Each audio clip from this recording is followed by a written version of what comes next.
আজকে আমি সবার সাথে শেয়ার করব খুবই ইম্পর্ট্যান্ট একটা ট্রিক, যেটা হচ্ছে সবার জন্য অনেক বেশি কাজে আসবে। যাদের হচ্ছে পাতিলা এভাবে খাবার রান্না করতে গেলে পুড়ে যায়। আমার হচ্ছে ভাত লেগে গিয়েছিল।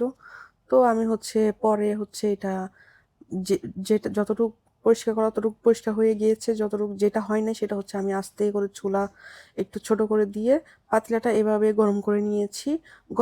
হয়ে যাওয়ার পর দেখা গেল যে জিনিসটা একটু হার্ড হয়ে গেল।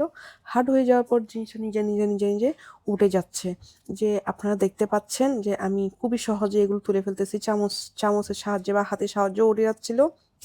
এটা যখন একটু হার্ড হয়ে যাবে তখন হচ্ছে যেটা পাতিলা আছে সেটার তলা থেকে উঠে যাবে জিনিসটা আপনা আপনি। তো আমি একটু জলদি করতেছিলাম। আপনারা যদি একটু সময় নিয়ে করেন তাহলে জিনিসটা কিন্তু আরো বেশি সুন্দরভাবে আস্তে নিজেই উঠে যাবে। আমি হচ্ছে চামচ দিয়ে একটু জলদি করে ফেলেছিলাম। আপনারা চাইলে এটা সময় নিয়ে রাখতে পারেন চুলাতে। কোনো ব্যাপার না, কোনো টেনশন নাই। পাতিলার নিচে যদি কোনো খাবার-দাবার লেগে যায় তাহলে আজকে থেকে কোনো টেনশন নাই। এইভাবেই আপনারা ট্রাই করে দেখবেন, অবশ্যই কাজে আসবে। তো এরকম কার হয়ে থাকে অবশ্যই কমেন্ট করে জানাতে ভুলবেন না। আমার তো রিসেন্টলি বেশি হচ্ছে বাবু হওয়ার পর থেকে আমি সবকিছু ভুলে যাচ্ছি।